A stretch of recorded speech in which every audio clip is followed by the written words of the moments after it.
Mr. Speaker, I ask unanimous consent that all members may legislative days in which to revise and extend their remarks and include extraneous materials on S-496. Without objection. Mr. Speaker, I yield myself such time as I may consume. The gentleman is recognized. Thank you, Mr. Speaker. Let me begin by thanking my colleague across the aisle, Representative Lipinski, for his work on the original House version of this legislation, and to Senator Duckworth for introducing the corresponding language in the Senate. We all understood the unintended ramifications of this last-minute rule when it was created, and we worked together to address the issue. This bill rescinds the Federal Highway Administration and Federal Transit Administration's Metropolitan Planning, Organization, Coordination, and Planning Reform Rule that was promulgated in December 2016. After being sworn into the House of Representatives, one of the first pieces of legislation I offered was to repeal this rule. Through the Transportation and Infrastructure Committee, we were able to work in a bipartisan manner to achieve that goal. And I was proud to serve as the lead Republican in advancing a common-sense policy unanimously through our committee. This flawed rule mandates the expansion of boundaries for federally required metropolitan planning organizations, or MPOs.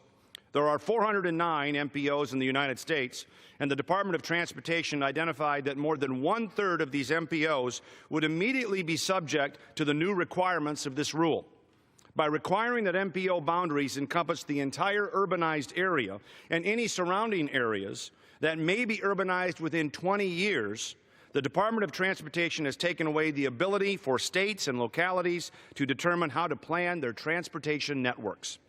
In many cases, this rule pushes an MPO into the boundary of another MPO, forcing consolidation areas that are represented by different governing bodies. These areas are not capped and could become extremely expensive and expansive. There are instances where MPOs could be mandated to include cities and counties in neighboring states.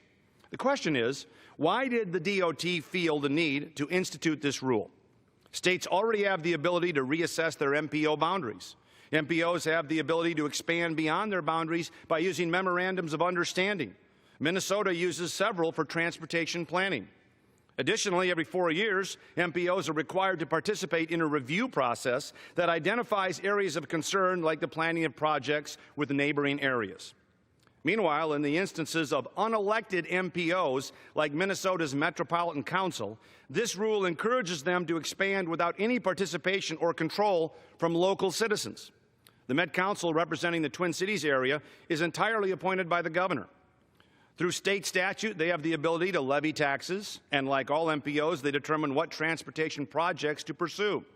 An expansion of MPO boundaries could mean a new tax for surrounding counties to fund transportation projects that do not address their local needs. Mr. Speaker, I encourage my colleagues to support this measure and return current law to what Congress intended when it passed the FAST Act.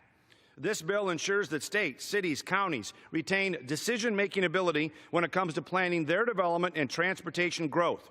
Our language restores certainty to local officials already in planning phases for local projects and could save MPOs more than $340 million over the next several years, conforming to the regulation. The essence of this bill is local control. The more government is removed from the people, the less responsive it becomes. Self-governance works best when closest to home. I want to thank Chairman Schuster for his leadership on this matter, as well as my colleagues, Representative Lipinski and Senator Duckworth, for their work on this bill. And I encourage all my colleagues to support our bill, and I reserve the balance of my time. Gentlemen.